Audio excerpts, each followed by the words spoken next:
Bienvenue à toutes et à tous. Merci de nous rejoindre. Les titres du journal. Les députés de la 8e législature sont officiellement installés. La cérémonie d'installation a eu lieu ce jeudi au Palais des Gouverneurs à Porto-Novo. À suivre dans cette édition les impressions de quelques députés. À suivre également au cours de ce journal le portrait du doyen d'âge de cette législature, Wallis Zoumarou, et du plus jeune député Epiphane Renfort. Hors du Bénin, des dizaines de milliers d'étudiants et d'enseignants à travers le Brésil manifestent pour défendre l'éducation et tenter de stopper les coupes budgétaires annoncées par le gouvernement. Voilà pour le sommaire.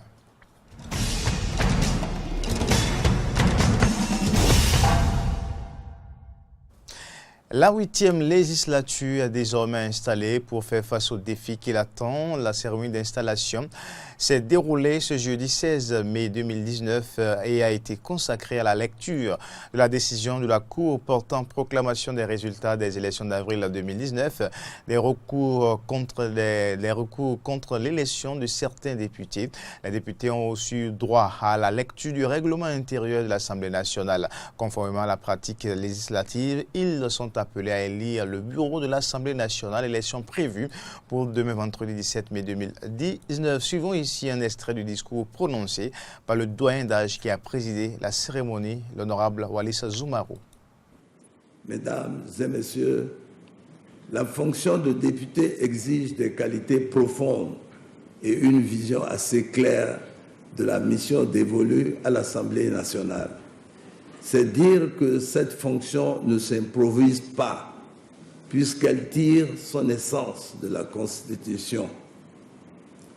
Aussi, les députés doivent-ils se considérer comme des vigiles de la démocratie, rôle qu'ils sont appelés à exercer grâce aux moyens légaux que leur confère la Constitution, à savoir le vote des lois et le contrôle de l'action gouvernementale. En effet, la mission qui est la nôtre en tant que parlementaires mérite une vigilance de tout instant. Nous avons intérêt à ce que nous avons intérêt de ce fait à travailler pour accomplir notre mission avec rigueur afin de répondre aux attentes de notre peuple. Mesdames et messieurs, avec les dernières élections, le message de notre peuple est on ne peut plus clair. Il nous invite en effet à faire du Bénin un pays épris de justice, de paix, mais aussi un État où chaque citoyen a droit et accède au bien-être et à la liberté individuelle et collective. La 8e législature qui s'installe ce jour doit donc s'inscrire dans cette dynamique et travailler de concert avec les autres institutions de la République à relever les défis de la démocratie et du développement. Pour y arriver, il faut de la part des législateurs que nous sommes un engagement ferme, un dévouement sans relâche et une volonté inébranlable à se mettre au service des autres et de la nation, puis à les servir avec abnégation, quelle que soit notre appartenance politique, ethnique, régionale ou religieuse. Le doyen d'âge de cette 8e législature, l'honorable Wallis Zoumarou, qu'on écoutait il y a quelques instants, mais qui est l'homme? Suivons ici sa biographie réalisée par Arnaud Moriagua. Wallis Zoumarou est né en 1942 à Séméré dans la commune de Waké. Élu de la 13e circonscription électorale sur la liste du bloc républicain, il se révèle ainsi le doyen d'âge des 83 députés proclamés élus par la Cour constitutionnelle. L'alinéa 1 de l'article 3 du règlement intérieur de l'Assemblée nationale dispose qu'au début de chaque législature, l'Assemblée nationale est convoquée par le doyen d'âge des députés qui met en œuvre tous les moyens de communication permettant de toucher effectivement chaque député dans les délais utiles. La première séance sera donc présidée par Wallis Zoumarou en tant que doyen d'âge. Il aura pour mission principale de conduire les travaux jusqu'à la mise en place du bureau de l'institution. Il succède ainsi à Rosine Vieira Soglo, âgée aujourd'hui de 84 ans et qui a gardé ce titre depuis la 3e législature de l'ère du renouveau démocratique jusqu'à la 7e qui s'est achevée ce 15 mai 2019. Et puis nous vous proposons également de suivre maintenant le portrait du plus jeune député de cette 8e législature, Epiphane Renfort. Epiphane Sonayon Renfort, 32 ans, est le plus jeune député de la 8e législature. Positionné deuxième titulaire sur la liste de l'Union progressiste dans la 6e circonscription électorale, il fait ainsi une entrée triomphale dans la cour des grands à l'hémicycle.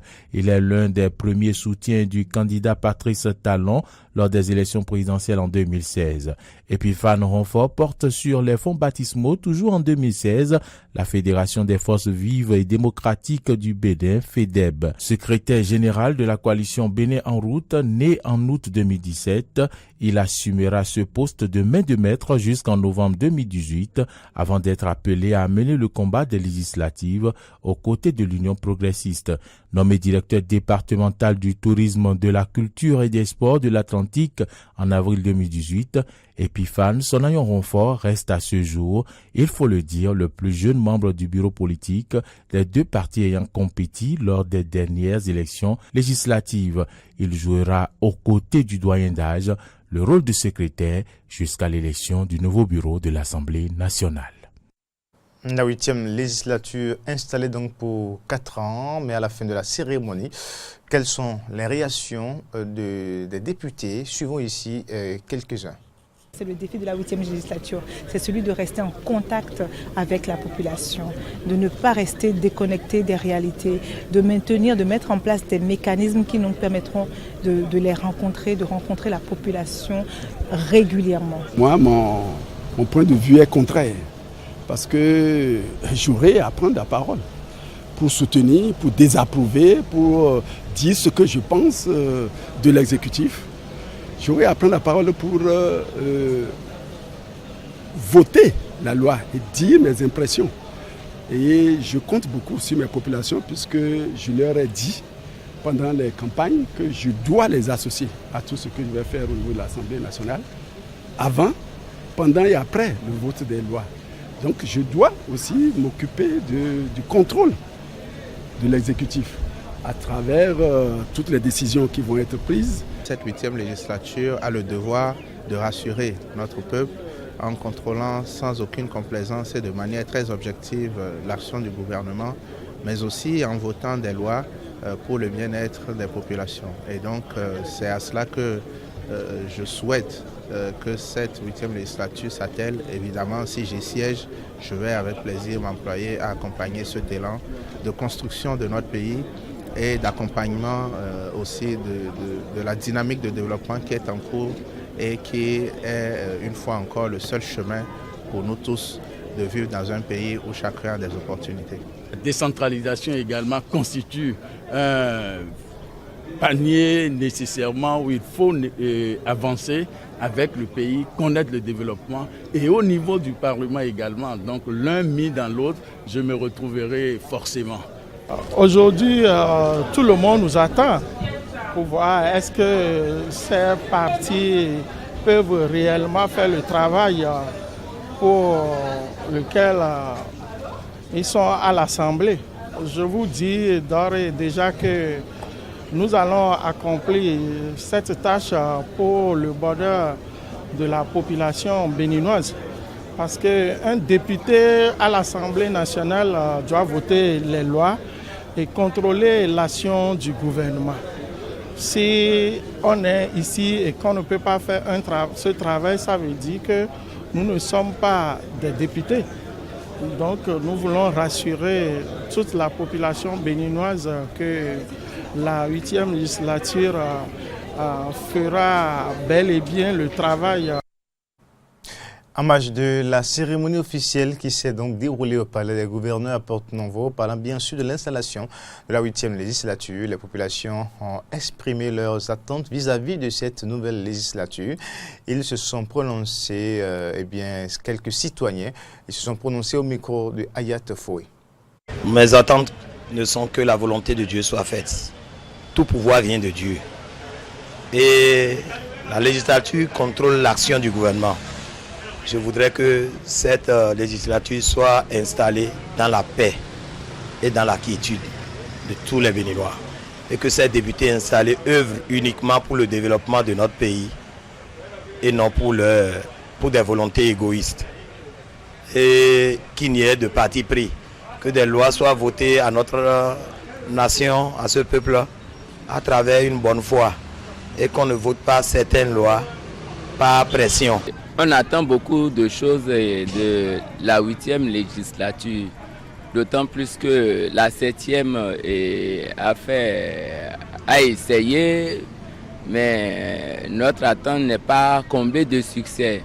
Par rapport à la 8e législature, et nous les exhortons à faire preuve d'honnêteté, de sincérité dans leurs activités, parce que pour pouvoir changer l'opinion dormante en ce sens que des gens ne comptent pas de trop sur eux, mais ils n'ont qu'à montrer le contraire et travailler, et c'est-à-dire assumer la responsabilité qui en sort les leurs, car le rôle du député c'est de voter les lois, contrôler l'action gouvernementale. Bon, je ne vais rien attendre de cette 8e législature.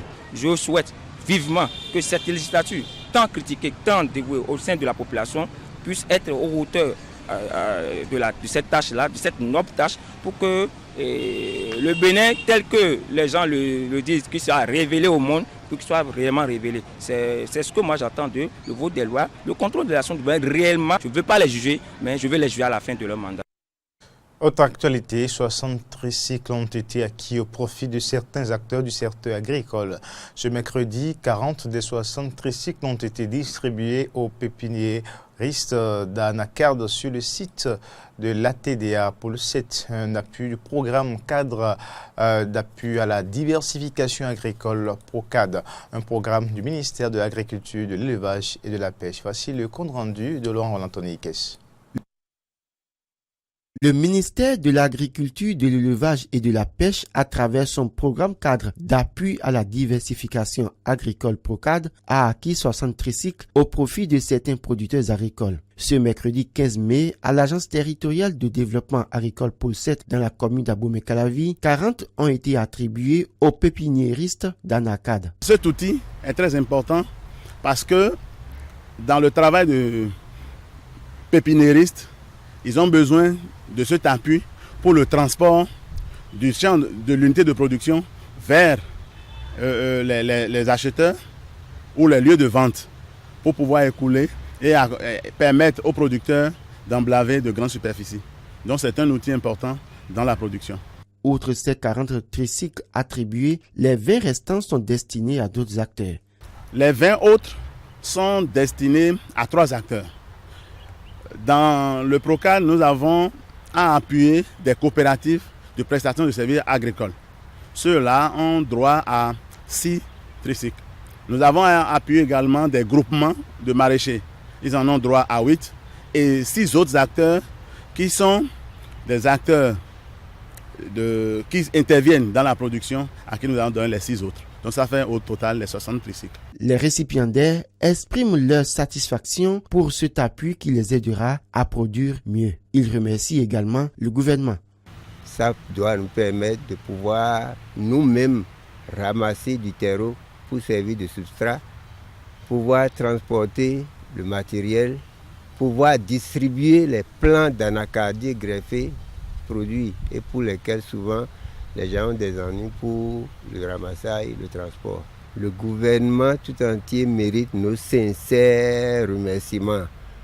Le ministre de l'Agriculture, de l'Élevage et de la Pêche, Procad, l'ATDA Pôle 4, tous méritent nos sincères remerciements. Ils ont par ailleurs pris l'engagement de faire bon usage de ce matériel afin de bénéficier d'autres appuis du gouvernement. Précisons qu'avant ce don de matériel, ces pépiniéristes ont été formés au Ghana sur financement du PPAO, Programme de productivité en Afrique de l'Ouest, sous tutelle du ministère de l'Agriculture, de l'Élevage et de la Pêche.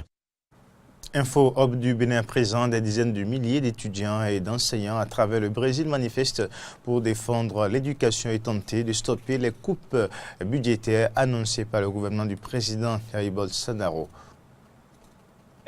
Notre président Bolsonaro a commencé à attaquer les cours de philosophie, de sociologie et de sciences sociales parce qu'ils veulent des citoyens qui ne pensent pas. Ils veulent transformer la population en une masse manipulée. Certains disent qu'il n'est là que depuis 5 mois et que ce n'est pas suffisant pour gouverner. Mais sur faire ces choses lâches avec les retraités, les enseignants, les travailleurs, ce n'est pas juste. Nous sommes contre ce qui a été dit par Bolsonaro, que l'université est un gâchis parce que nous travaillons dur et que nous sommes ici pour montrer à travers diverses activités combien nous sommes importants dans notre société.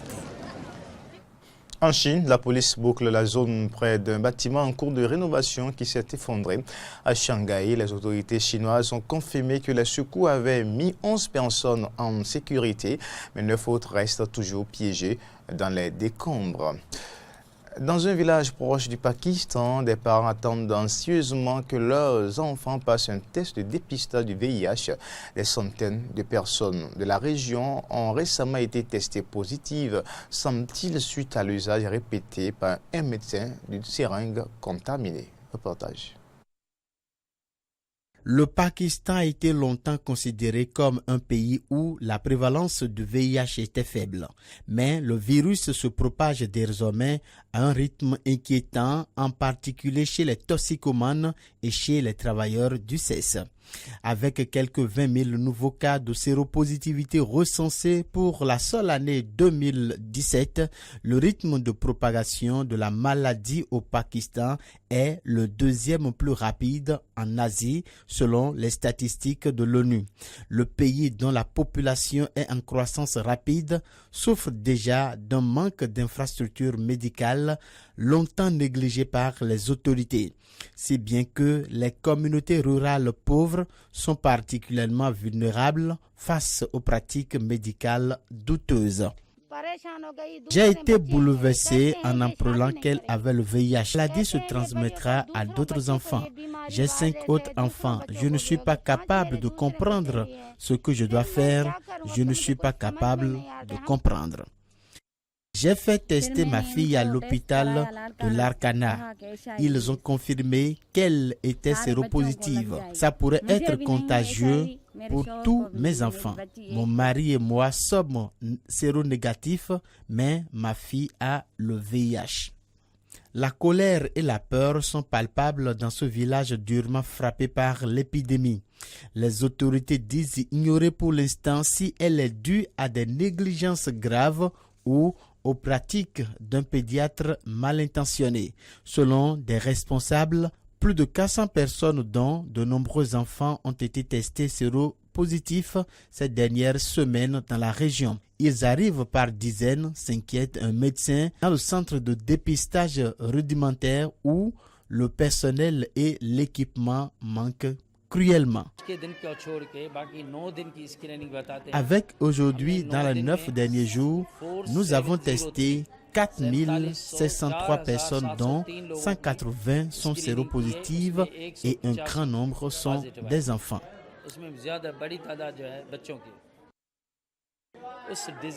Jusqu'à présent, notre comité de surveillance de la maladie s'est penché sur la cause profonde de l'apparition de cette maladie dans cette région. Ils ont interrogé 64 personnes sur 180 et ils ont découvert qu'environ 40% de la cause pourrait être la réutilisation des seringues. Si le patient atteint du VIH prenait régulièrement des médicaments pour le reste de sa vie, il pourrait mener une vie normale. Il pourrait vivre une vie martiale sans transmettre la maladie aux générations futures. Les enquêteurs affirment que le médecin mis en cause au Sinde est lui-même séropositif. Emprisonné dans une cellule délabrée dans la ville de Ratodoro, il nie avoir inoculé sciemment le virus aux patients et se plaint d'être détenu aux côtés de criminels de droit commun. Mais pour les familles des personnes infectées, l'enjeu n'est pas tant les progrès de l'enquête que l'accès à une meilleure information et au traitement nécessaire pour prévenir l'apparition du sida. Et c'est sur ces images que nous allons boucler cette édition. Triste nouvelle donc pour ces enfants atteints du VIH-Sida par erreur médicale. Des enseignements à tirer dans notre système sanitaire également. Merci à toutes et à tous de l'avoir suivi. Au revoir.